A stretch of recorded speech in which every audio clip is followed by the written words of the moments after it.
నమస్తే, welcome to I dream. నేను మహేశ్వరి. ప్రపంచ దేశాలతో పాటు భారతదేశంలో కూడా క్యాన్సర్ మహమ్మారి రోజు రోజుకు పెరిగిపోతుంది. అయితే ఈ క్యాన్సర్ రావడానికి ప్రధాన కారణాలు ఏంటి? దాన్ని ముందుగా మనం ఎలా గుర్తించాలి? ఈ విషయాలపై మాట్లాడడానికి మనతో పాటు ఉన్నారు ఒమేగా హాస్పిటల్ నుండి senior oncologist doctor Mohan Vamsi గారు. మరి వారితో మాట్లాడతాం. నమస్తే సార్. నమస్తే అండి. సార్, రోజు రోజు ఎక్కడ చూసినా కూడా క్యాన్సర్ క్యాన్సర్ క్యాన్సర్ ఎక్కువైపోతున్నాయి కేసెస్ అన్నీ కూడా. నిజంగానే క్యాన్సర్ అంత పెరిగిపోతున్నదా భారతదేశంలో? తప్పకుండా అండి. క్యాన్సర్ ఇన్సిడెన్స్ రోజుకి ర్యాపిడ్గా పెరిగిపోతుందండి.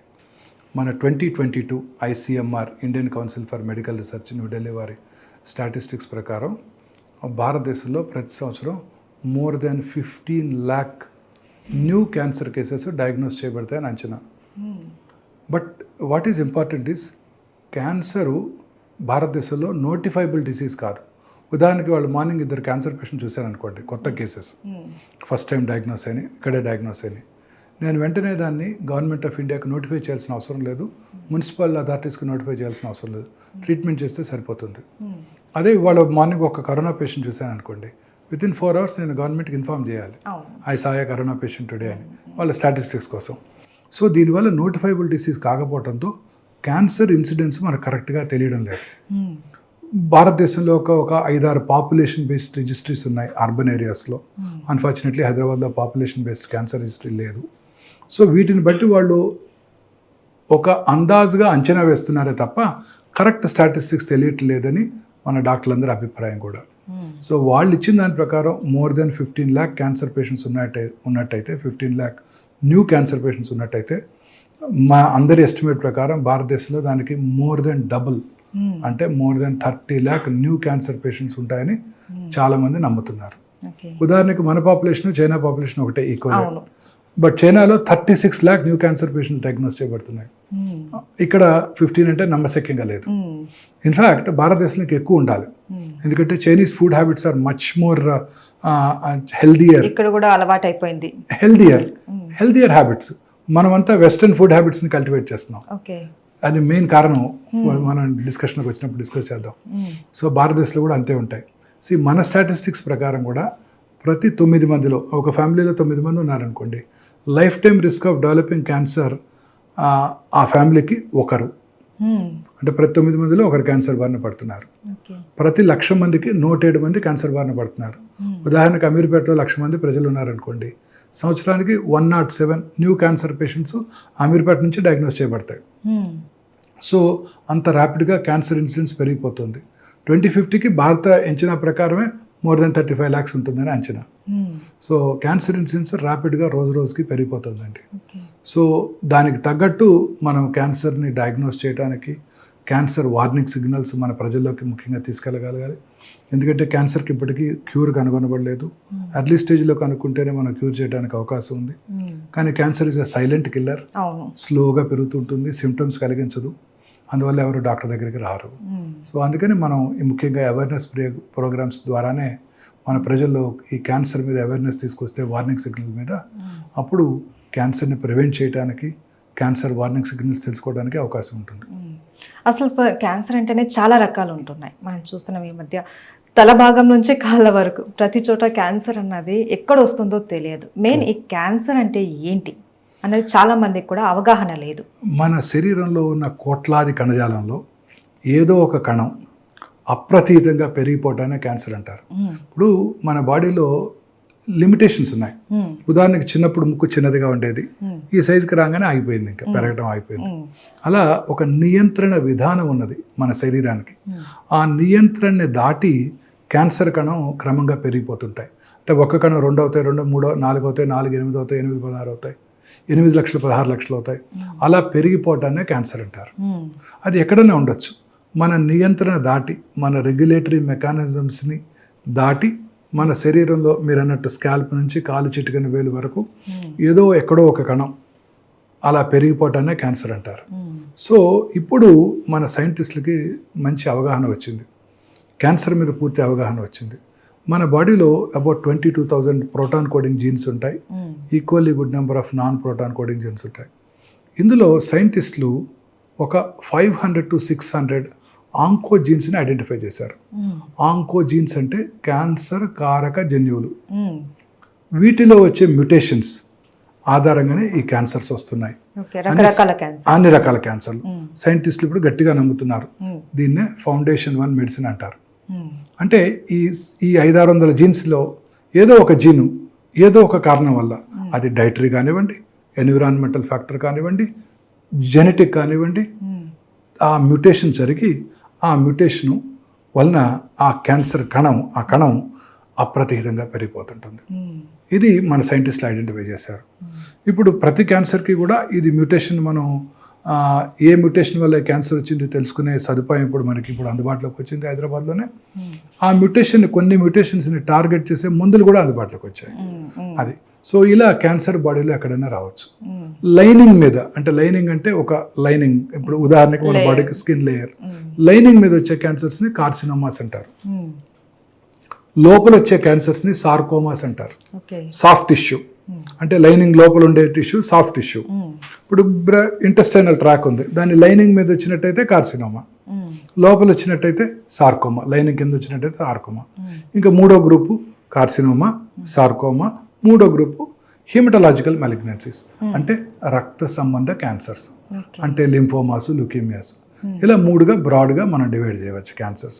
బాడీలో ఎక్కడొచ్చినా ఈ 3 బ్రాడ్ వెరైటీస్లో ఈ క్యాన్సర్ని మనం ప్లేస్ చేయడానికి అవకాశం ఉంటుంది. అయితే మీరే అన్నారు క్యాన్సర్ అనేది సైలెంట్ కిల్లర్ అనేసి.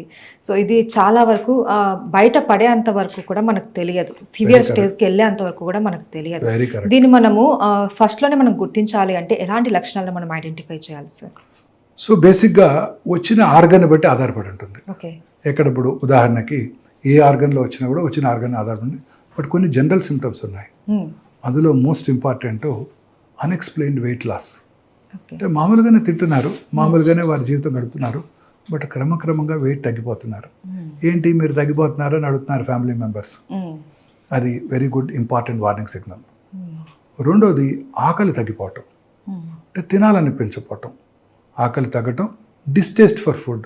మీకు చాలా ఇష్టమైన ఫుడ్ టేబుల్ మీద ఉంది, తినడానికి ఆకలి వస్తుంది, తినడానికి అక్కడి దాకా వెళ్తారు, తినబుద్ధి కాక తిరిగి వచ్చేస్తారు. Very important warning signal of cancer. ఇది చాలా ఇంపార్టెంట్.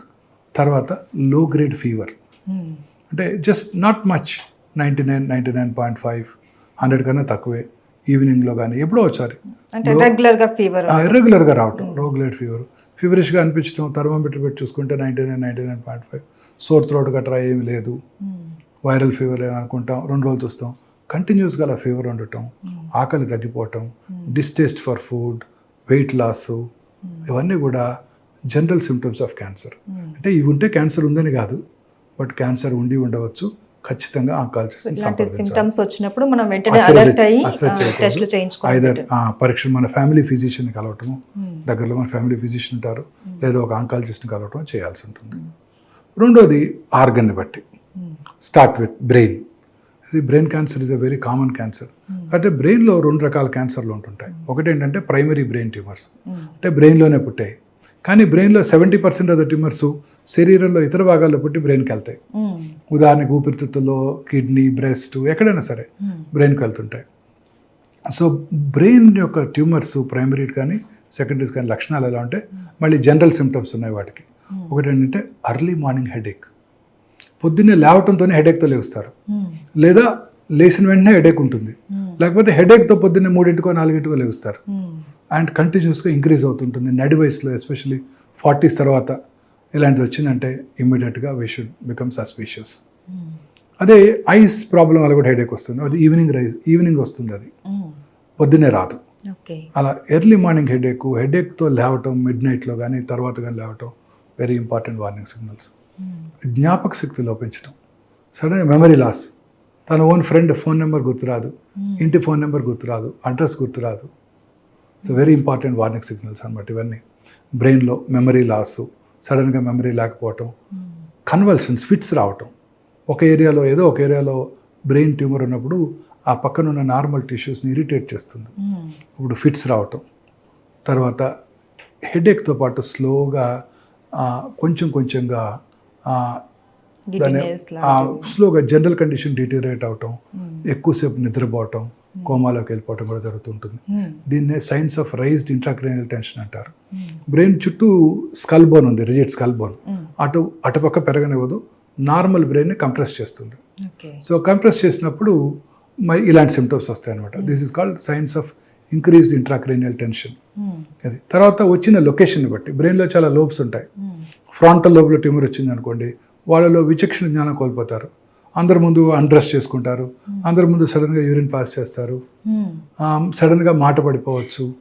తర్వాత పెరైటల్ ఏరియా అంటారు, అక్కడ క్యాన్సర్ వచ్చిందంటే కాలో చేయబడిపోతుంది, రైట్ సైడ్ వచ్చిందంటే లెఫ్ట్ సైడ్ కాలో చేయబడిపోతాం, ఇలా జరుగుతుంటాయి. Weakness.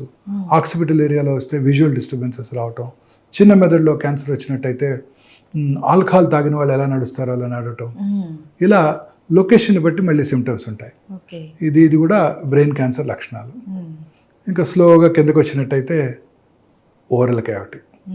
Oral cavity cancers are the commonest cancers in South India. South Indian men పురుషుల్లో గుట్కాలు, సిగరెట్లు ఇవి తీసుకుంటారు కాబట్టి పురుషుల్లో, సౌత్ ఇండియాలో ఉన్న పురుషుల్లో చాలా కామన్ క్యాన్సర్ ఈ ఓరల్ క్యాన్సర్స్. ఈ ఓరల్ క్యాన్సర్ లక్షణాలు కూడా చాలా పెక్యులర్గా ఉంటాయి. మానని పుండు, నోట్లో చిన్న అల్సర్స్ వస్తుంటాయి, మీకు నాకు కూడా టెన్షన్ ఉన్నప్పుడు అల్సర్స్ వస్తుంటాయి, పెయిన్ఫుల్గా ఉంటాయి, తగ్గిపోతాయి. ఇది మానకుండా క్రమం తప్పకుండా పెరుగుతూ ఉంటుంది, బట్ ఎటువంటి పెయిన్ కలగజేయదు. అందువల్ల అందరూ అశ్రద్ధ చేస్తారు. తర్వాత ఎరుపు తెలుపు మిళితమైన patches, red and white patches or white patch just పెరుగు అంటుకున్నట్టు ఆ లిప్ మీదో, నాలుక మీదో, దవడ లోపల భాగానో, అంగటి మీద ఉంటుంది. రబ్ చేస్తే పోదు, లూకోప్లేకియా అంటారు. అలాగే వెల్వెటీ రెడ్ ప్యాచెస్, ఎరిథ్రోప్లేకియా అంటారు. ఎక్కడైనా రావచ్చు ఓరల్ క్యావిటీలో. అలాగే ఎరుపు తెలుపు కలిసిపోయిన ప్యాచెస్, మిళితమైన ప్యాచెస్ కనుక ఉన్నట్టయితే క్యాన్సర్ అయ్యే అవకాశాలు చాలా ఎక్కువగా ఉంటాయి. ఇవేమీ నొప్పి కలిగించవు, అందుకే డాక్టర్ దగ్గరికి రారు. అక్కడ నుంచి చిగుళ్ళ నుంచి బ్లీడ్ అవటం, ఎక్కడో ఒక చోట అల్సర్ నుంచి బ్లీడ్ అవటం, మాటలో స్పష్టత కోల్పోవటం టంగ్ క్యాన్సర్ లక్షణం. మాటలో స్పష్టత, నాలిక కొంచెం బండగా మారినట్టు, వాయిస్ కొంచెం ముద్దలాగా రావటం, అది ఒక very important warning signal of tongue cancer. తర్వాత టంగ్, నాలిక వెనకాల భాగం కూడా ఉంటుంది. నాలిక మాట్లాడటానికే కాకుండా మింగటానికి కూడా ఉపయోగపడుతుంది. ఆ మింగటానికి ఉపయోగపడే ప్రాంతం పోస్టీరియర్ పార్ట్లో కనుక ట్యూమర్ వచ్చినట్టయితే feeling of a foreign body, గొంతులో ఏదో ఫారిన్ బాడీ ఉన్నట్టు. మనం గొంతులో ఏదైనా మింగుతాం అనుకోండి, ఏదైనా మింగలేకపోయాం అనుకోండి, మళ్ళీ కొంచెం వాటర్ తీసుకొని మింగితే లోపలికి వెళ్ళిపోతుంది, అప్పుడు మనకు ఖాళీగా అనిపిస్తుంది. ఇది అలా ఉండదు, ఎప్పుడు కూడా ఫీలింగ్ ఆఫ్ ఫారిన్ బాడీ ఉన్నట్టు ఉంటుంది. Very important warning signal of posterior part, వెనకాల భాగంలో ఉన్న టంగ్ యొక్క లక్షణం. అలాగే వాయిస్లో మార్పు రావటం, స్వరపేటిక క్యాన్సర్, హస్కీగా ఉండటం, బొంగురు పోవటం, దగ్గు రావటం, ఇవన్నీ కూడా స్వరపేటి క్యాన్సర్ లక్షణాలు. ఇవన్నీ కూడా మీరు అన్నట్టు స్మోకర్స్లోను, గుట్కా చ్యూయర్స్లోను, స్మోక్లెస్ టొబాకో అంటాం. గుట్కా చ్యూయర్స్ చాలా మందిలో ఒక అపోహ ఉంది, గుట్కా తింటుంటారు, నేను తింటాను ఊసేస్తాను, లోపలికి ఇంజెస్ట్ చేయట్లేదు అంటారు. వారు గుట్కా లోపల పెట్టుకున్న 6 సెకండ్స్లో ఆ గుట్కాలో ఉన్న 400 నుంచి 500 కార్సినోజెన్స్ అంటే క్యాన్సర్ కారక పదార్థాలు బ్లడ్లోకి వెళ్ళిపోయి ఆ నోట్లోనే కాదు ఇతర భాగాల్లో కూడా క్యాన్సర్ కలిగించవచ్చు. ఇది తర్వాత లంగ్ క్యాన్సర్. లంగ్ క్యాన్సర్ ముఖ్య లక్షణాలు కాఫ్, మానని దగ్గు. చాలామంది స్మోకర్స్లో ఈ లంగ్ క్యాన్సర్ చూస్తుంటాం, మీకు తెలియదే ఉంది. చాలాసార్లు వాళ్ళు టెస్ట్ చేయించుకుంటుంటారు, 10 ఏళ్ళు 20 ఏళ్ళుగా తాగుతుంటారు. లాస్ట్ ఇయర్ కూడా ఇలానే దగ్గు వచ్చింది, డాక్టర్ దగ్గరికి వెళ్ళాను, సిటీ స్కాన్ కూడా చేశారు, స్మోకర్స్ బ్రాంకైటిస్ అన్నారు అని రెండోసారి వచ్చినప్పుడు కూడా అశ్రద్ధ చేస్తుంటారు. అప్పుడు క్యాన్సర్ ఉండకపోవచ్చు, ఇప్పుడు క్యాన్సర్ వచ్చి ఉండొచ్చు. సో మానని దగ్గు, దగ్గినప్పుడు వచ్చే ఫ్లెమ్లో కళ్ళలో రక్తం పట్టడం, ఇవన్నీ వెరీ ఇంపార్టెంట్ వార్నింగ్ సిగ్నల్స్. అలాగే లో గ్రేడ్ చెస్ట్ పెయిన్, ఆకలి తగ్గటం, లో గ్రేడ్ ఫీవరు, వెయిట్ లాస్, ఇవన్నీ కూడా లంగ్ క్యాన్సర్ ముఖ్య లక్షణాలు. చాలాసార్లు లంగ్ క్యాన్సర్ చిన్నదిగా ఉండొచ్చు, శరీరంలో ఇతర భాగాలకు పాకిపోవచ్చు, ఎస్పెషల్లీ బ్రెయిన్. బ్రెయిన్కి వెళ్ళిపోతుంది. ఈ లంగ్ క్యాన్సర్ ఎక్స్రేలో కనపడదు, అంత చిన్నదిగా ఉంటుంది. బ్రెయిన్ డాక్టర్ గారు, న్యూరో సర్జన్ ఆ ట్యూమర్ కూడా తీసేస్తారు, తీసి టెస్ట్కి పంపిస్తే బ్రెయిన్ లంగ్ క్యాన్సర్ అని రిపోర్ట్ వస్తుంది. ఒకే పర్సన్కి 2 క్యాన్సర్స్ కూడా వస్తూ ఉంటాయా? రావచ్చు, అన్లైక్లీ రావచ్చు. అదృష్టం బాగపోతే there is one lady who had 8 cancers. 8 survive అయ్యింది ఆవిడ. చూస్తుంటాం, అది కూడా కామనే. ఇప్పుడు ఉదాహరణకి కామన్ ఎగ్జాంపుల్, ఇప్పుడు రైట్ సైడ్ చీక్లో లోపల భాగంలో క్యాన్సర్ వచ్చింది అనుకోండి, వాళ్ళకే లెఫ్ట్ సైడ్ వచ్చే అవకాశాలు చాలా ఎక్కువ ఉంటాయి. స్ప్రెడ్ అయిపోతుంది. స్ప్రెడ్ అవ్వదు, కొత్తవి. ఓకే. నేను పేషెంట్కి ఎలా ఎగ్జాంపుల్ చెప్తానంటే, గోదావరి కనిలో బొగ్గు దొరికితే పక్కన ఉన్న రామగుండం, మంచిర్యాల, పెద్దపల్లి, రామకృష్ణపూరు అక్కడ కూడా బొగ్గు దొరుకుతుంది. అట్లా ఇక్కడ వచ్చిందంటే ఇక్కడ రావచ్చు, ఇక్కడ రావచ్చు, ఇక్కడ రావచ్చు, ఇక్కడ రావచ్చు. సో అంటే ఒక చోట కనుక వచ్చినట్టయితే ఏవైతే కారణాలు ఇక్కడ క్యాన్సర్ కలిగించాయో అవే కారణాలు ఈ ఏరియాలో కూడా ఉంటాయి కదండి, అక్కడ కూడా వస్తాయి. అలాగే ఒక బ్రెస్ట్ లో క్యాన్సర్ వచ్చిందంటే రెండో బ్రెస్ట్ లో క్యాన్సర్ వచ్చే అవకాశాలు ఎక్కువ. సో ఎవరికైనా బ్రెస్ట్ క్యాన్సర్ రిస్క్ ఏంటంటే ఆల్రెడీ బ్రెస్ట్ క్యాన్సర్ వచ్చి ఉండటం very important risk factor. So అదొకటి ఇంపార్టెంట్. సో లంగ్ క్యాన్సర్, తర్వాత స్లోగా gastro. Commonest cancer south Indian మెన్లో గ్యాస్ట్రిక్ క్యాన్సర్. గ్యాస్ట్రిక్ క్యాన్సర్ లక్షణాలు ఏంటంటే చాలామంది అంటుంటారు నాకు గ్యాస్ ఎక్కువ ఉంటుంది, నాకు గ్యాస్ ఉంటుంది అనేది. కొంచెం ఫుడ్ తినగానే పొట్ట ఫుల్ అయిపోయినట్టు ఉండటం very important warning signal of gastric cancer. అలాగే వామిటింగ్, వామిటర్స్లో బ్లడ్ ఉండటం, మోషన్ డార్క్ బ్లాక్ కలర్లో వెళ్ళటం, అంటే అక్కడ స్టమక్లో ఉన్న అల్సర్లో బ్లీడింగ్ అవుతుంటుంది. ఆ బ్లడ్ మోషన్లో బ్లాక్ కలర్లో కనపడుతుంది, రెడ్ కలర్లో కనపడదు. ఎందుకంటే యాసిడ్ ఎన్విరాన్మెంట్లో ఆ బ్రైట్ రెడ్ బ్లడ్ బ్లాక్ అయిపోతుంది. సో బ్లాక్ టారీ మోషన్ వచ్చిందంటే అప్పర్ జిఏ బ్లీడ్ ఉన్నట్టు, స్టమక్ అల్సర్ కావచ్చు. సో ఇది ఒక వెరీ ఇంపార్టెంట్ వార్నింగ్ సిగ్నల్. చాలామంది నడి వయసు దాటిన తర్వాత 50-60 ఏళ్ళ వయసులో పురుషుల్లో ముఖ్యంగా ఎనీమియా, రక్తహీనత రావటం. రక్తహీనత రాగానే ముందు వాళ్ళకి ఆయాసం వస్తుంది, అంతే కదా, కొంచెం నడవంగానే రక్తం తక్కువ ఉంటే ఆయాసం వస్తుంది. ఫస్ట్ వాళ్ళు ఎవరి దగ్గరికి వెళ్తారు, ఆయాసం రాగానే కార్డియాలజిస్ట్ దగ్గరికి వెళ్తారు. కార్డియాలజిస్ట్ పరీక్ష చేసి హార్ట్కి యాంజియోగ్రామ్ చేస్తే 2 బ్లాక్లు ఎట్లాగో ఉంటాయి ప్రతి వాళ్ళకి, 2 స్టెంట్లు కూడా వేస్తుంటారు. ఆ తర్వాత మనం కార్సినోమా స్టమక్ని డయాగ్నోస్ చేస్తుంటాం. సో నడి వయసు దాటిన తర్వాత ఎవరిలో అయినా రక్తహీనత ఉందంటే సౌత్ ఇండియన్ మెన్లో ఫస్ట్ ఎండోస్కోపీ చేసుకోవాలి. అది కనుక నార్మల్గా ఉంటే కొలనోస్కోపీ చేసుకోవాలి కింద నుంచి. ఈ 2 చాలా ఇంపార్టెంట్. ఓకే. ఇది చాలా వెరీ ఇంపార్టెంట్ వార్నింగ్ సిగ్నల్. రక్తహీనత, చాలామంది బ్లడ్ ఎక్కించుకుంటుంటారు, ఐరన్ సప్లిమెంట్స్ తీసుకుంటుంటారు, కార్డియాలజిస్ట్ కలుస్తారు ఆయాసానికి, ఈ 2 మిస్ అయిపోతుంటారు. అండ్ సార్ సర్వైకల్ క్యాన్సర్కి సంబంధించి ఎలాంటి సింటమ్స్ ఉంటాయి sir? Cervical cancer is one of the commonest cancers in south Indian women. భారతదేశంలో అత్యధికంగా కనబడే క్యాన్సర్ బ్రెస్ట్ క్యాన్సర్, తర్వాత గర్భసంచి ముఖద్వార క్యాన్సర్. ఇది ముఖ్యంగా people belonging to lower socio economic strata వాళ్ళలో చూస్తుంటాం, పేద వర్గాల ప్రజల్లో ఎక్కువ చూస్తుంటాం. ఎందుకంటే వాళ్ళలో హైజీన్ యొక్క విలువ, శుభ్రత తెలియకపోవడంతో అన్హైజీనిక్ ప్రొసీజర్స్ వలన during menstrual cycles human papillomatous virus ఎక్కువగా వ్యాప్తి చెంది వాళ్ళలో ఈ క్యాన్సర్ ఎక్కువగా వస్తుంటుంది, హెచ్పివి వైరస్. సో దీని లక్షణాలు ఎలా ఉంటాయంటే పీరియడ్స్ టైంలో బ్లీడింగ్ ఎక్కువ అవటం, పోస్ట్ కాయిటల్ బ్లీడింగు, పీరియడ్స్ మధ్యలో ఇంటర్మెన్స్ట్రల్ బ్లీడింగు, వైటిష్ డిశ్చార్జ్, అది కూడా ఆఫుల్ స్మెల్తో ఉండే డిశ్చార్జ్, తర్వాత బ్లడీ డిశ్చార్జ్, తర్వాత లో గ్రేడ్ అంటే తక్కువ అబ్డామినల్, లో గ్రేడ్ అబ్డామినల్ పెయిన్, కింది పొట్టలో పెయిన్ రావటం, ఇవన్నీ వార్నింగ్ సిగ్నల్స్ ఆఫ్ గర్భసంచి ముఖద్వార క్యాన్సర్. ఇంకా చూసినట్టయితే కామనెస్ట్ క్యాన్సర్ ఒక 10-15 ఏళ్ల క్రితం గర్భసంచి ముఖద్వార క్యాన్సర్. ఇప్పటికీ కూడా ప్రతిరోజు ప్రతి 6 నిమిషాలకి ఒక స్త్రీ గర్భసంచి ముఖద్వార క్యాన్సర్ వల్ల ప్రాణం కోల్పోతున్నారు భారతదేశంలో. ప్రతి 6 నిమిషాలకి, అంత కామన్ అనమాట. ఇంకొక ఇంపార్టెంట్ ఫ్యాక్ట్ ఏంటంటే ప్రతి 4 నిమిషాలకి ఒక స్త్రీ బ్రెస్ట్ క్యాన్సర్ డయాగ్నోస్ చేయబడుతున్నారు ఇండియాలో. ప్రతి 4 నిమిషాలకి ఒక స్త్రీ బ్రెస్ట్ క్యాన్సర్ డయాగ్నోస్ చేయబడుతున్నారు. ప్రతి సంవత్సరం భారతదేశంలో 2,24,000 న్యూ బ్రెస్ట్ క్యాన్సర్ పేషెంట్స్ కనుగొనబడుతున్నాయి. అండ్ మీరు గుర్తుపెట్టుకోవాల్సిన ఇంపార్టెంట్ విషయం ఏంటంటే మనందరం ఇవన్నీ కూడా అర్బన్ ఇండియాలో ఎక్కువ చూస్తున్నాం. అర్బన్ ఇండియా పాపులేషను యాన్యువల్ ఈ 2023 స్టాటిస్టిక్, కరోనా తర్వాత మన స్టాటిస్టిక్స్ పూర్తిగా ఎవాల్యుయేట్ చేయలేదు, చేయలేకపోయాం మనం. ఎవ్రీ 10 yearsకి ఒకసారి స్టాటిస్టిక్స్ తీసుకుంటాం కదా, పాపులేషన్ స్టాటిస్టిక్స్ చేయలేకపోయాం. సో ఆ 22 అంచనా ప్రకారం భారతదేశంలో ఓన్లీ 35 మంది మాత్రమే 100కి అర్బన్ ఏరియాస్లో ఉంటున్నారు. ఈ అర్బన్ ఏరియాస్లోనే ఈ క్యాన్సర్స్ అన్ని కాన్సన్ట్రేట్ చేయబడుతున్నాయి. 2,24,000 న్యూ బ్రెస్ట్ క్యాన్సర్ పేషెంట్స్ ఉన్నట్టయితే on an average 175 are in urban area. So urban ఏరియాస్లో ఈ బ్రెస్ట్ క్యాన్సర్ ఇన్సిడెంట్స్ ర్యాపిడ్గా పెరిగిపోతుంది. ఓకే. దీని ముఖ్య లక్షణాలు ఏంటంటే బ్రెస్ట్లో లంప్ లాగా ఏర్పడటం, గడ్డలాగా ఏర్పడటం. రెండోది బ్రెస్ట్ యొక్క సైజులో కానీ షేప్లో కానీ మార్పు రావటం. బ్రెస్ట్ యొక్క స్కిన్ ముడతలు పట్టినట్టు ఉంటాం. ఆరెంజ్ పీల్ అపియరెన్స్ అంటాం. రైప్ ఆరెంజ్, పండిపోయిన ఆరెంజ్ చూస్తే ఆ పైన చిన్న చిన్న గుంటలు పడి ఎలా ఉంటుంది చూడండి, థిక్ అయ్యి అలా ఉంటుంది ఆ స్కిన్. అంటే మన ఇండియాలో ఆరెంజ్ పీల్ ఉండదు, మన అందరం డార్క్ కాంప్లెక్షన్ కాబట్టి వైట్స్లో అలా ఉంటుంది ఆరెంజ్ పీల్ అపియరెన్స్. సో మన వాళ్ళలో కూడా అట్లా నల్లగా గుంటలు పడి ఉంటాం.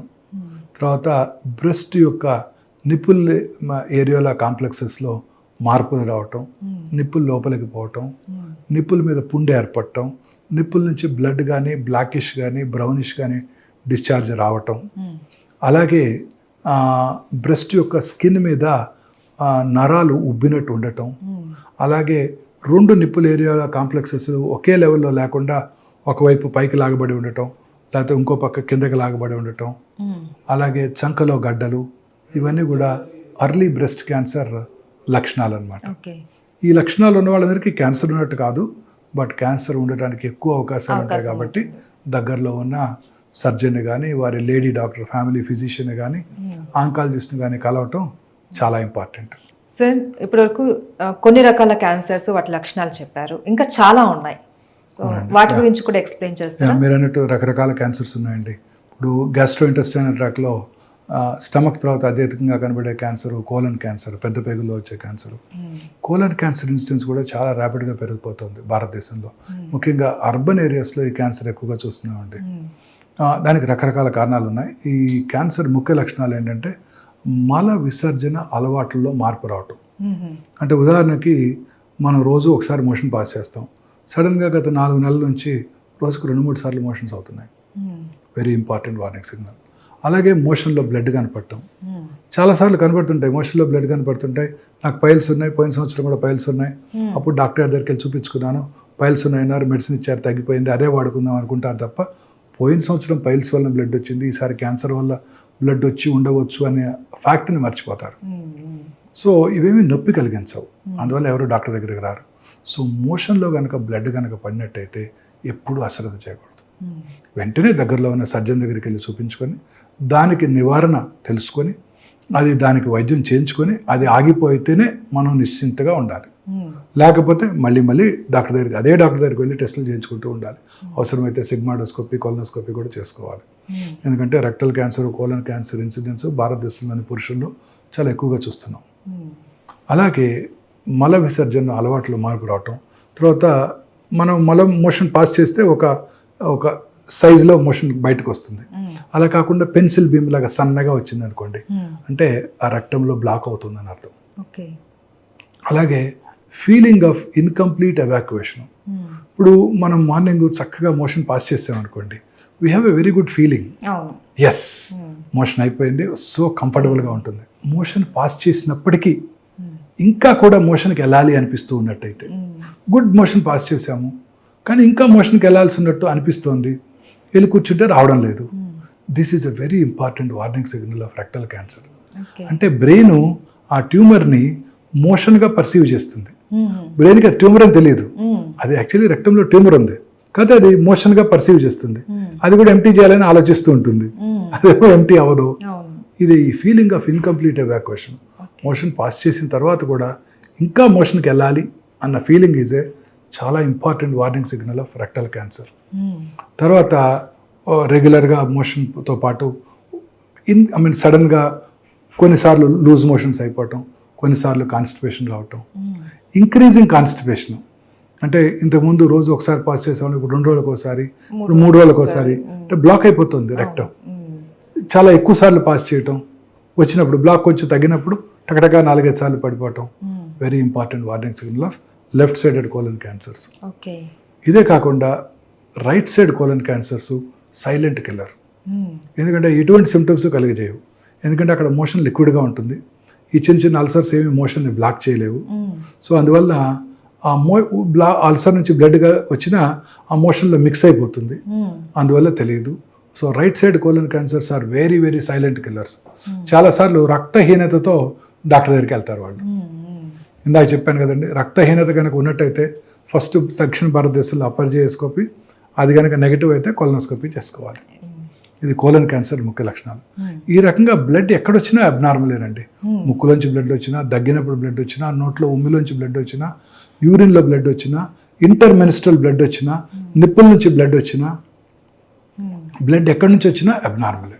వెంటనే దగ్గరలో ఉన్న సర్జన్ దగ్గరికి వెళ్ళి కన్సర్న్డ్ దాని గురించి టెస్ట్ చేసుకొని జబ్బు లేదు అని నిర్ధారణ చేసుకోవడం వెరీ ఇంపార్టెంట్. ఇంకా శరీరంలో ఎక్కడైనా లంప్ రావటం, ఆ లంప్ అంటే గడ్డ, ఆ గడ్డ క్రమం తప్పకుండా పెరగటం, బ్రెస్ట్లో కానివ్వండి, నెక్లో కానీ, థైరాయిడ్ ఏరియాలో కానివ్వండి, పెరోటిడ్ ఏరియాలో కానివ్వండి, సాఫ్ట్ టిష్యూస్ మీద కానివ్వండి, ఎక్కడైనా గడ్డ రావటం, క్రమం తప్పకుండా పెరగటం, ముఖ్యంగా నొప్పి లేకుండా ఉండటం. నొప్పి లేకుండా అని అశ్రద్ధ చేయకూడదు. చాలా మంది ఈ నోషంతో నాకు నొప్పి ఉందండి అందుకే అశ్రద్ధ చేశానండి అని కూడా అంటుంటారు. ఏ గడ్డ కూడా అశ్రద్ధ చేయకూడదు. మనలో వచ్చే ఏ మార్పుని అశ్రద్ధ చేయకూడదండి. మనలో వచ్చే ఏ మార్పుని అశ్రద్ధ చేయకూడదండి. ఎటువంటి మార్పుని అశ్రద్ధ చేయకూడదు. రోజు 3 సార్లు మోషన్కి వెళ్ళే అలవాటు ఉంది, ఇప్పుడు ఒకసారి వెళ్తున్నాం, మార్పే. ఎటువంటి మార్పు అశ్రద్ధ చేయకూడదు. రోజు రాత్రిపూట యూరిన్కి వెళ్ళాము, సడన్గా 50 ఏళ్ళు దాటాయి, రోజు రాత్రిపూట 4-5 సార్లు యూరిన్కి వెళ్ళాల్సి వస్తుంది. Very important warning signal of prostate cancer లేదా ప్రాస్టేట్ ఎన్లార్జ్మెంట్. సో రాత్రిపూట యూరిన్, నాక్టూరియా, రాత్రిపూట యూరిన్ ఎక్కువసార్లు పాస్ చేయాల్సి రావటం, ఇంక్రీజ్డ్ ఫ్రీక్వెన్సీ, డే టైం కూడా ఫ్రీక్వెంట్గా వాష్రూమ్కి వెళ్ళాల్సి రావటం, హెసిటెన్సీ, ఎస్పెషల్లీ 50 దాటిన తర్వాత వాష్రూమ్కి వెళ్తాము, యూరిన్ వెంటనే రాదు, you to wait for a minute, మెల్లగా ఆగాలి. స్ట్రీమ్ కూడా సరిగా పడకుండా దగ్గర మీద కాళ్ళ మీద పడిపోవటం. తర్వాత అర్జెన్సీ, యూరిన్ రాగానే పరిగెత్తాలి, లేకపోతే ఇన్నర్స్లో పడిపోతుంది, కంట్రోల్ చేసుకోలేము. ఇవన్నీ కూడా warning signals of prostate cancer. అంటే ఇవి ఉంటే క్యాన్సర్ ఉందని కాదు, బట్ ప్రాస్టేట్ ఎన్లార్జ్డ్ అయింది, ఉండే అవకాశాలు ఎస్పెషల్లీ 50 తర్వాత ఎక్కువగా ఉంటాయి. సో వెంటనే ఇలాంటి సిమ్టమ్స్ ఏమన్నా కూడా చెక్ చేసుకోవాలి. అలాగే స్కిన్ క్యాన్సర్స్ కూడా చాలా కామన్గా చూస్తుంటాం. పుట్టుమచ్చల్లో వచ్చే క్యాన్సర్స్, మెలనోమాస్ అంటాం, చాలా ప్రమాదకరమైనవి, అవి చాలా ర్యాపిడ్గా పాకిపోతాయి.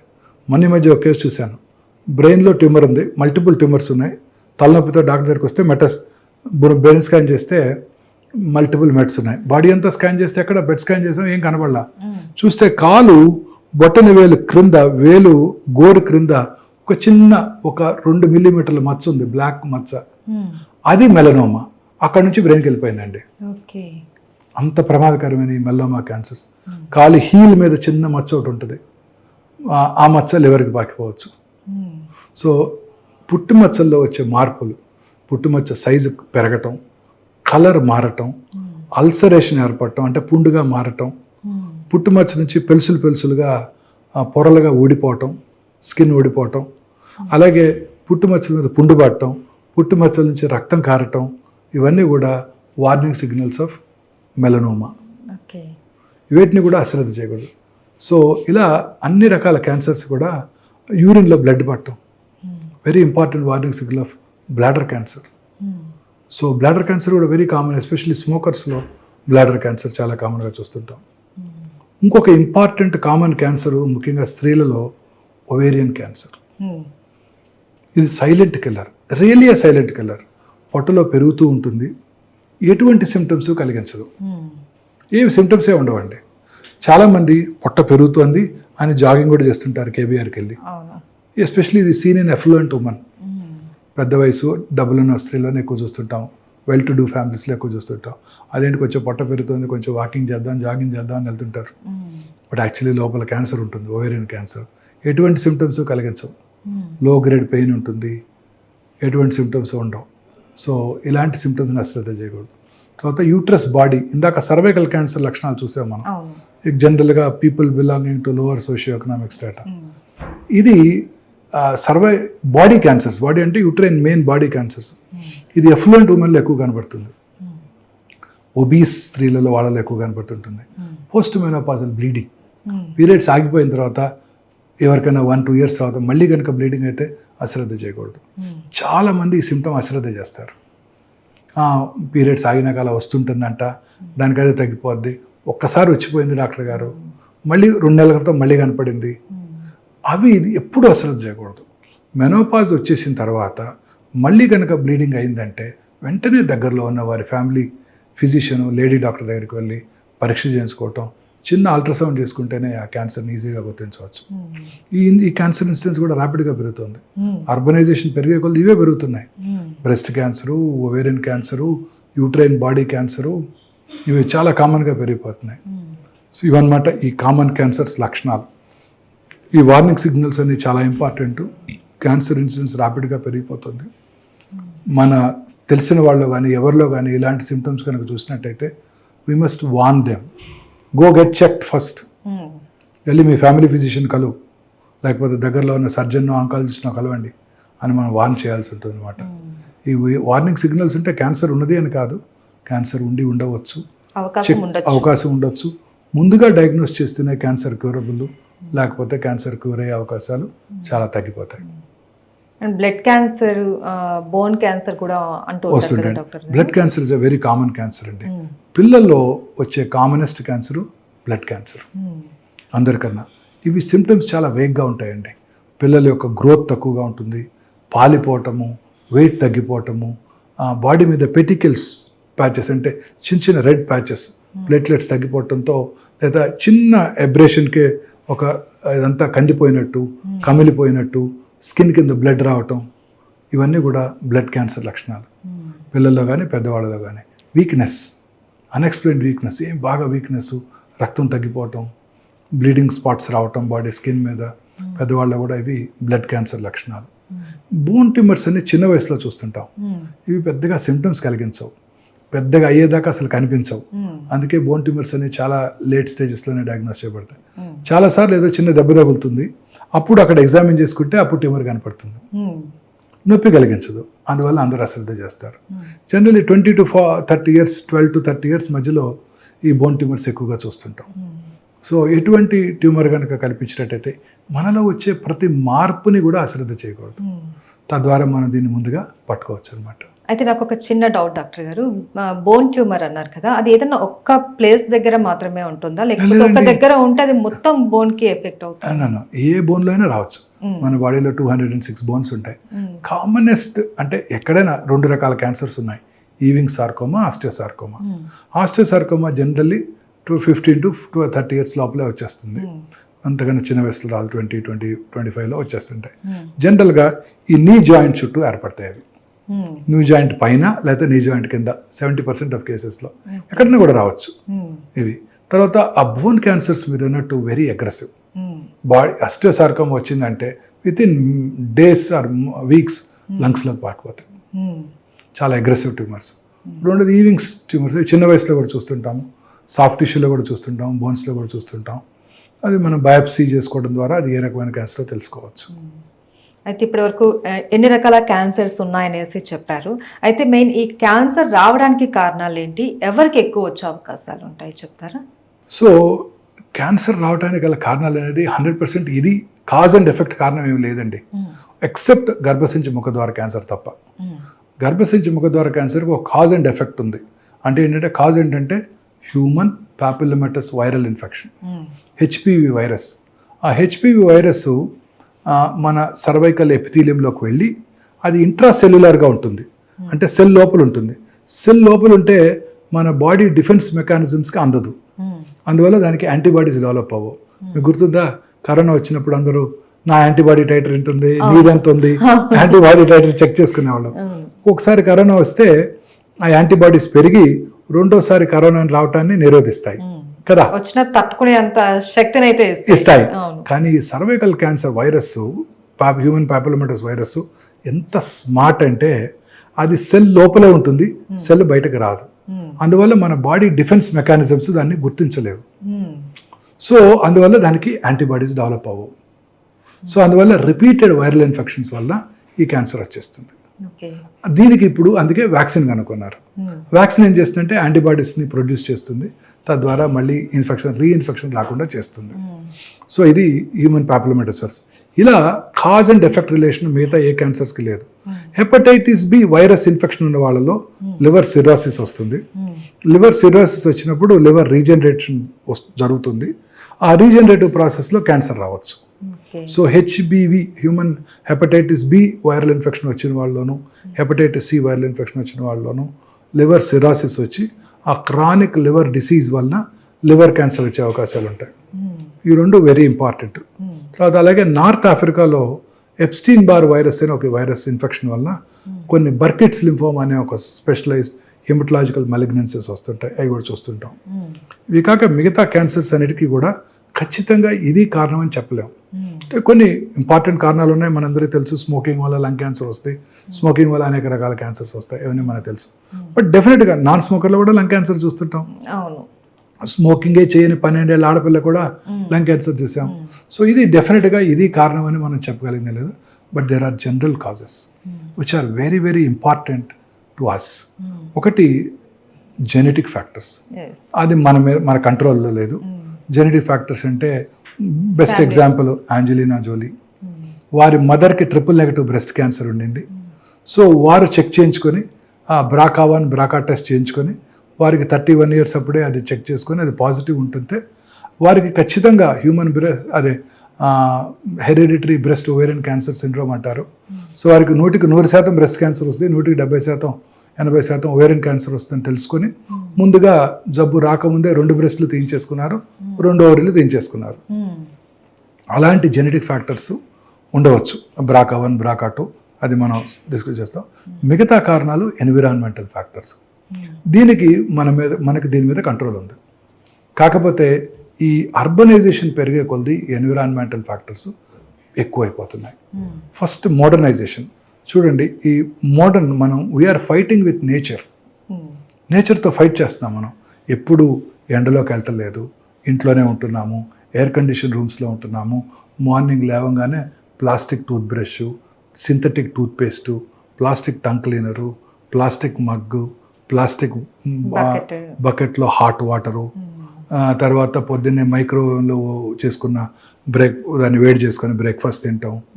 ఆర్టిఫిషియల్ సింథటిక్ క్లోత్స్, ఇవన్నీ కూడాను డెఫినెట్గా క్యాన్సర్ కారకాలే. తాగే ప్లాస్టిక్ బాటిల్లో వాటరు, హాట్ వాటరు, అది ఏం చేయక్కర్లేదు. వేడిగా ఉన్న కారులోకి వెళ్ళి కూర్చుని ఆ కారులో ఉన్న ప్లాస్టిక్ నుంచి వచ్చే ఫ్యూమ్స్, మనకి సమ్మర్లో 40 degrees 45 degrees వచ్చేస్తుంది హైదరాబాద్లో కూడా.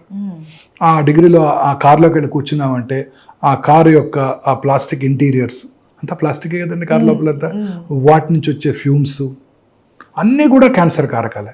ప్లాస్టిక్ వాటర్ బాటిల్ నుంచి అన్నీ కూడా క్యాన్సర్ కారకాలే మనకి.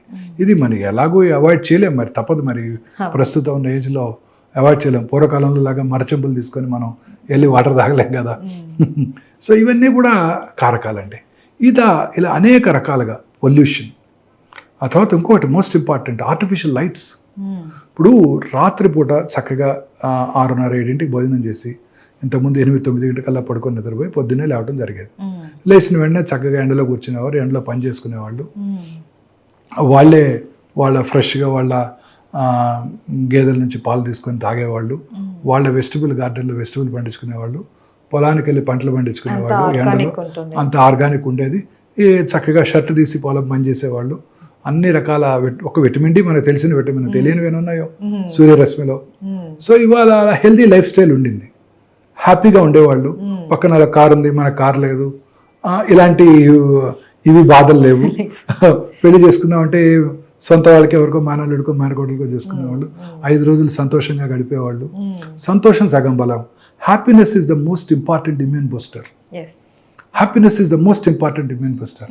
నేను ఒక ఫుల్ పేజ్ ఆర్టికల్ రాశాను ఒక వెర్నాకులర్ డైలీలో. వెరీ ఇంపార్టెంట్ అండి. ఒక పేషెంట్ 72 సంవత్సరాలు, ఆమెకి వాళ్ళ హస్బెండ్కి 74. 8 ఏళ్ళ నుంచి నా దగ్గరికి రెగ్యులర్గా చెకప్కి వస్తున్నారు బ్రెస్ట్ క్యాన్సర్కి. Perfectly normal. ఒకరోజు వచ్చారు, ఆమె ఒక్కరే వచ్చి ఇంకో లేడీని తీసుకుని, ఏరండి గోపాలరావు గారు అన్నాను.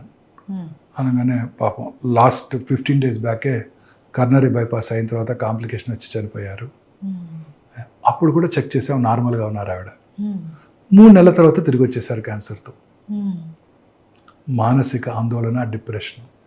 ఇంకొక లేడీ 5 years అయింది నేను బ్రెస్ట్ క్యాన్సర్కి సర్జరీ చేసి, చక్కగా కంఫర్టబుల్గా ఉన్నారు. కొడుకు పెళ్ళికి పిలిచారు, వెళ్ళాను. హ్యాపీగా ఉన్నారు, అందరూ బాగున్నారు. 2 ఏళ్ల తర్వాత రికరెన్స్ వచ్చింది. ఏంటా అని చూస్తే 8 months ముందు కొడుకు డివోర్స్. సో అన్ని రకాల జబ్బులకి నా ఉద్దేశంలో మూల కారణం ఈ మానసిక ఆందోళన. కరోనా కానివ్వండి, క్యాన్సర్ కానివ్వండి.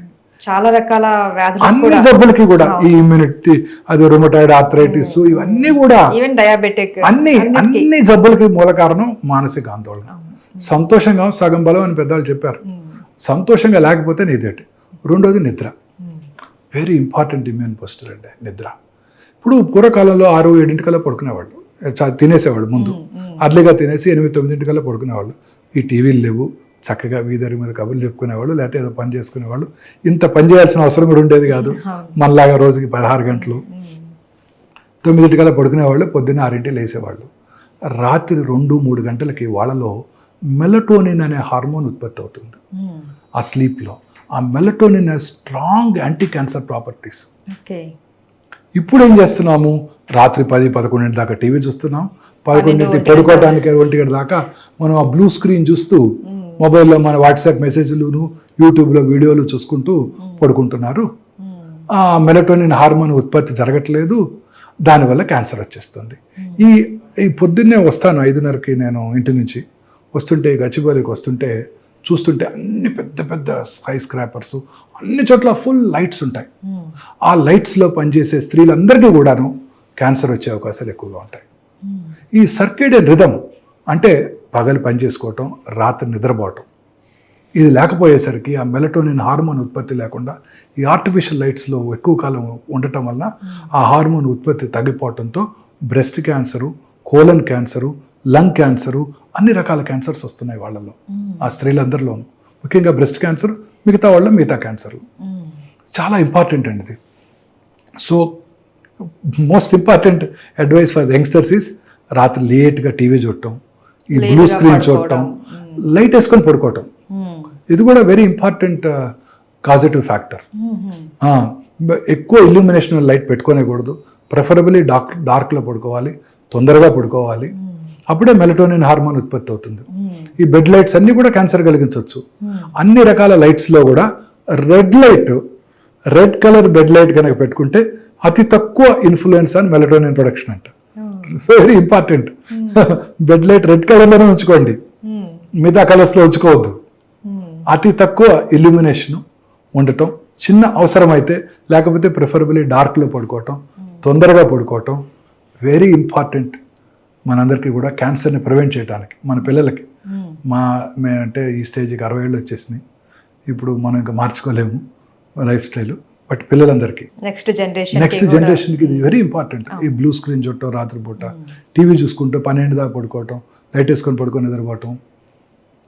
ఇక సరే ఆఫీస్ అవర్స్ వాళ్ళు మన యూరోపియన్ టైమింగ్స్కి, అమెరికన్ టైమింగ్స్కి పనిచేస్తుంటారు మన పిల్లలు.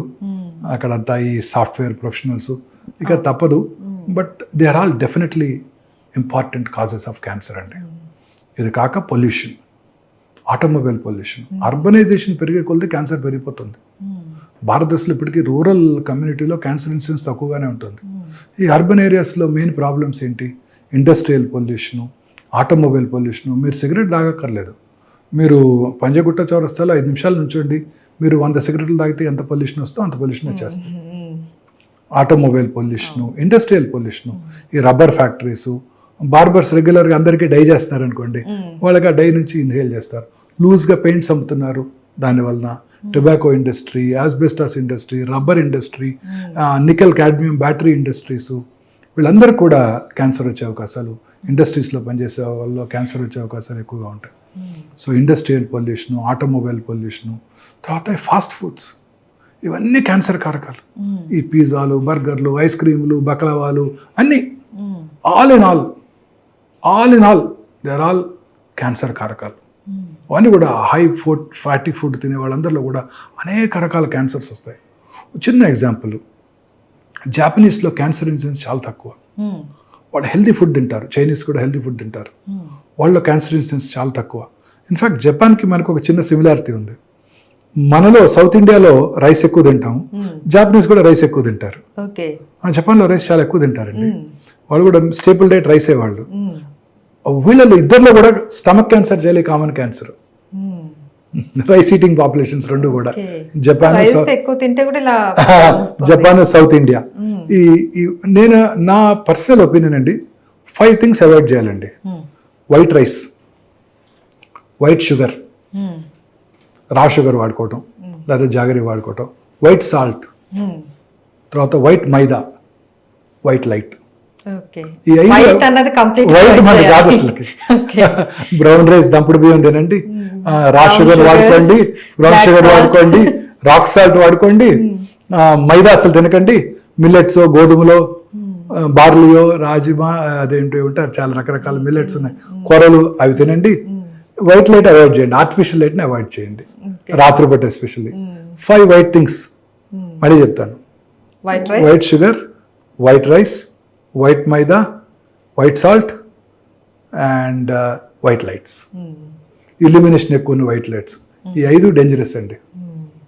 వీటిని అవాయిడ్ చేయాలి మన అందరం కూడా. ఎలా అవాయిడ్ చేయాలో, పార్బాయిల్డ్ రైస్ తింటాం. తెలంగాణలో బోల్డ్ చక్కగా దొరుకుతుంది పార్బాయిల్డ్ రైస్, దంపుడు బియ్యం కూడా చక్కగా దొరుకుతాయి. సో సాల్ట్ మనం తగ్గించుకోవాలి, rock salt. Sugar white sugar usage తగ్గించేసుకోవాలి.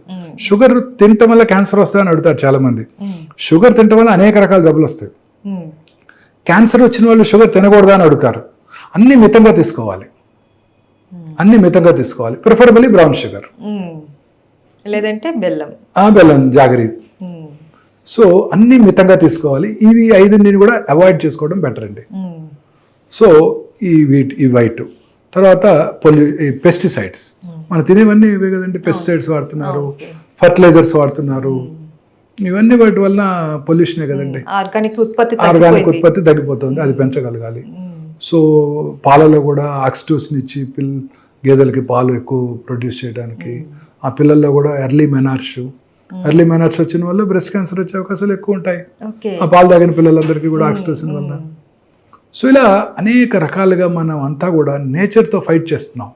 సూర్యరశ్మిలోకి వెళ్లకుండా, రాత్రిపూట పడుకోకుండా, ఇవన్నీ కూడాను మనలో వచ్చే ప్రతి మార్పు కూడా ఈ క్యాన్సర్కి దారితీస్తున్నాయి. సో దీనితో పాటు దురలవాట్లు, స్మోక్ చేసిన 6 సెకండ్స్లో 400 to 600 కార్సినోజన్స్ బ్లడ్లోకి వెళ్ళిపోతాయి. ఇమాజిన్ చేయండి, కార్సినోమా సర్విక్స్ వాడిడైసే పూరర్ సెక్షన్స్ ఆఫ్ సొసైటీలో కనబడుతుంది, రిచ్ పీపుల్లో కూడా కనపడుతుంది, స్మోక్ చేసే ఆడవాళ్ళలో. అంటే ఇక్కడ స్మోక్ చేస్తే ఆ టాక్సిన్ గర్భసంచి ముఖద్వారం దగ్గర సెక్రెట్ చేయబడి అక్కడ క్యాన్సర్ కలిగిస్తుంది. స్మోక్ వల్ల గర్భసంచి ముఖద్వార క్యాన్సర్ కూడా వస్తుంది. అంటే ఎంత పవర్ఫుల్ చూడండి అది. మరి smoking effects every system in the body అండి. బ్రెయిన్లో ఉన్న రక్తనాళాలని, కంటిలో ఉన్న రక్తనాళాలని, కాళ్ళలో ఉన్న రక్తనాళాలని, కరోనరీస్ని, తర్వాత లంగ్ క్యాన్సర్, బాడీలో అనేక రకాల క్యాన్సర్స్. స్మోకింగ్, డయాబెటీస్ అండి, తల నుండి కాలు వరకు అన్ని సిస్టమ్స్ని ఎఫెక్ట్ చేస్తాయి అవి. ఈ రెండు కూడా. అంటే డయాబెటీస్ వల్ల క్యాన్సర్ వస్తుంది కాదు, బట్ కొంత వచ్చే అవకాశాలు ఎక్కువ ఉంటాయి. But smoking is definitely injurious to health. Smoking, smokeless tobacco, అన్ని రకాల టొబాకో యూసేజెస్, స్మోక్లెస్ టొబాకో, ఈ సిగరెట్స్ అన్ని కూడా బ్యాన్ చేయాల్సిందే. ఇప్పుడు ఉదాహరణకి చాలా మంది ఈ సిగరెట్ తో ఏమి లేదండి, అందులో ఆయుర్వేదం సిగరెట్లు అనేసి అంటారు, అది కూడా ఏం టొబాకో ఉండదు, అదేమి ఇబ్బంది ఉండదు అని అది కూడా వాడుతూ ఉంటారు. అందులో కరెక్ట్ గా ఏముంటుందో మనకు తెలియదు. ఈ సిగరెట్స్ లో ఉండేది కూడా నికోటినే, అది కూడా it is also carcinogenic. Just నేను చక్కగా అయిపోయిన తర్వాత తమలపాకు తింటాను, అవి తింటాను, అవి కూడా carcinogenic. Betel nut itself is carcinogenic. So అన్ని రకాలు మనం నేచర్తో ఫైట్ చేస్తున్నాం. నేచురల్ ఫుడ్ సబ్స్టెన్సెస్ తినకుండా మనం ఇంతకుముందు మన ఆహారపు అలవాట్లన్నీ మార్చేసుకొని టైంకి ఫుడ్ తినకుండా ఇవన్నీ కూడా ఈ ఫాస్ట్ ఫుడ్లు, బర్గర్లు, ఇవన్నీ కూడా క్యాన్డ్ ఫుడ్స్, టిన్డ్ ఫుడ్స్, ఇవన్నీ తీసుకుంటూ ఈ పొల్యూటెంట్స్, కెమికల్ సబ్స్టెన్సెస్, కర్డ్ అంతా ఇప్పుడు మనకి ప్యాక్డ్ కర్డ్ వస్తుంది కదండి, యోగర్ట్ అని తింటుంటాం. అన్నీ కూడా వాటిలో ప్రిజర్వేటివ్స్ వాడతారు కదా, ప్రతి ప్రిజర్వేటివ్ కూడా టాక్సికే కదండి. తర్వాత వాటిని మళ్ళీ ఓవెన్లో చేసుకొని వేడి చేసుకోవటం, ఇదేమంటారు నాన్ స్టిక్ ప్యాన్స్, ఇవన్నీ కూడా టెఫ్లాన్ కోటెడ్ ప్యాన్స్, ఇవన్నీ కార్సినోజెనిక్. తర్వాత రీయూజ్డ్ ఆయిల్స్, ఇప్పుడు పొద్దున్నే బయట మిరపకాయ బజ్జీలు వేస్తుంటారు, చాలా ఇష్టంగా తింటుంటారు అక్కడ బాగుంటాయని చెప్పి, అదే ఆయిల్ పొద్దున్నే పెట్టేస్తాడు, దాంట్లోనే అదే ఆయిల్ ఆ ఆయిల్ రిలీజ్ అయినప్పుడు అనేక రకాలైన టాక్సిన్స్ దాంట్లోకి వస్తుంటాయి. ఈ రిఫైన్డ్ ఆయిల్స్, ఇవన్నీ కూడా టాక్సిన్స్ ఏనండి. సో ఇలా అనేక రకాలుగా మనం ఈ టాక్సిన్స్కి, ఎన్విరాన్మెంటల్ పొల్యూషన్కి ఎక్స్పోజ్ అవటం వల్ల ఈ క్యాన్సర్ ఇన్సిడెన్స్ ర్యాపిడ్గా పెరిగిపోతుంది.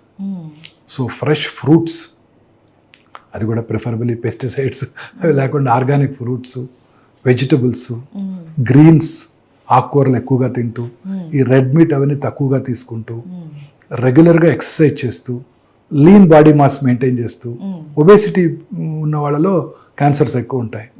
ఎక్సర్సైజ్ రెగ్యులర్గా చేస్తూ, అలవాట్లకు దూరంగా ఉంటే క్యాన్సర్ నుంచి కూడా దూరంగా ఉండవచ్చు. ఓకే, తగ్గించుకోవచ్చు. సార్, కొన్ని రకాల క్యాన్సర్స్కి ప్రివెంట్గానే వ్యాక్సిన్ వచ్చింది అని అంటున్నారు కదా, ఎలాంటి క్యాన్సర్కి మనం ప్రివెంట్గా మోస్ట్ ఇంపార్టెంట్ మనం డిస్కస్ చేసాం, cervical cancer cause and effect. Human papillomatous virus infection వల్ల క్యాన్సర్ వస్తుంది, దానికి వ్యాక్సిన్ కనుక్కున్నారు. హెచ్పివి వ్యాక్సిన్ అనమాట. ఈ వ్యాక్సిన్ ప్రిఫరబుల్లీ 10 years రాగానే మన ఆడపిల్లలందరికీ ఇచ్చినట్టయితే ఈ క్యాన్సర్ అవడాన్ని పూర్తిగా నిరోధించవచ్చు. 10 years నుంచి ఇవ్వచ్చు. 10 years నుంచే ఇచ్చేయచ్చు. 10 years నుంచి ఇచ్చేయాలి. ఇన్ఫెక్షన్ రాకముందే ఇచ్చేయాలి. పెళ్లి కానంత వరకు ఇవ్వచ్చు. పెళ్ళైన వాళ్ళకి ఇవ్వాలంటే ముందుగా ఒకసారి చెక్ చేసుకుని, పాప్స్మియర్ చేసుకుని, క్లినికల్ ఎగ్జామినేషన్ చేసుకుని, క్యాన్సర్ లేదు అని గుర్తుంచుకొని ఆ తర్వాత తీసుకోవాలి. పెళ్ళైన వాళ్ళు కూడా వ్యాక్సిన్ తీసుకోవచ్చు, 45 years వరకు కూడా తీసుకోవచ్చు. బట్ ఇంత ఎఫెక్టివ్గా ఉండదు. ఇంత ఎఫెక్టివ్గా ఉండదు. పెళ్ళైన వాళ్ళు ఒక 6 months వ్యాక్సిన్ 3 doses 6 months తీసుకోవాల్సి ఉంటుంది. ఆ తర్వాత ఒక 6 months ప్రెగ్నెన్సీ అవాయిడ్ చేయాల్సి ఉంటుంది. 45 years వరకు తీసుకోవచ్చు. But best age to give is 10 to 12 years. ఆ టైంలో కనుక వ్యాక్సిన్ ఇచ్చినట్టయితే ఖచ్చితంగా మనం స్మాల్ పాక్స్ని, పోలియోని ఎట్లా ఎరాడికేట్ చేసామో ఈ గర్భసించు ముఖద్వార క్యాన్సర్ కూడా మనం ఎరాడికేట్ చేయగలుగుతాం. అయితే ఆల్రెడీ పిల్లలు ఉన్న వాళ్ళు, స్త్రీలు ఇంకా ప్రెగ్నెన్సీతో అవసరం లేదు, వాళ్ళు ఖచ్చితంగా తీసుకోవచ్చు. వాళ్ళు 45 వరకు తీసుకోవచ్చు. ఆ తర్వాత పెద్ద బెనిఫిట్ ఉండకపోవచ్చు, ఎందుకంటే ఆ పాటికి చాలా రిపీటెడ్గా ఇన్ఫెక్షన్స్ వచ్చేసి ఉంటాయి కాబట్టి. తీసుకోవడం వల్ల నష్టమే లేదు కానీ పెద్ద బెనిఫిట్ ఉండదు. అలాగే ఈ liver cirrhosis, hepatitis B infection liver సిరాసిస్కి దారితీస్తుంది, లివర్ క్యాన్సర్కి దారితీస్తుంది. సో దాన్ని హెపటైటిస్ బి వ్యాక్సిన్ ఇవ్వాలి. ఫార్చునేట్లీ మన ఇండియన్ గవర్నమెంట్ యూనివర్సల్ ఇమ్యునైజేషన్ ప్రోగ్రాంలో మన పిల్లలందరికీ కూడా హెపటైటిస్ బి వైరస్ వ్యాక్సిన్ ఇస్తున్నారు. సో అది కవర్ అయిపోతుంది. మా జనరేషన్లో ఉండేది కాదు అది. సో మేము అప్పుడు ఇంటర్న్షిప్లో కొత్తగా వ్యాక్సిన్ వచ్చినప్పుడు ఆ వ్యాక్సిన్ తీసుకున్నాం అందరం. అంటే మాకు పేషెంట్స్ నుంచి మాకు రాకుండా ఉండడం కోసం. సో హెపటైటిస్ బి వైరల్ ఇన్ఫెక్షన్కి ప్రివెంట్ చేయడానికి ఈ హెపటైటిస్ బి వ్యాక్సిన్ ఉపయోగపడుతుంది. అది తీసుకొని వాళ్ళలో సిరాసిస్, సిరాటిక్స్లో ఈ లివర్ క్యాన్సర్ వచ్చే అవకాశాలు ఎక్కువగా ఉంటాయి. Okay, thank you sir, thank you so much. Thank you, నమస్తే.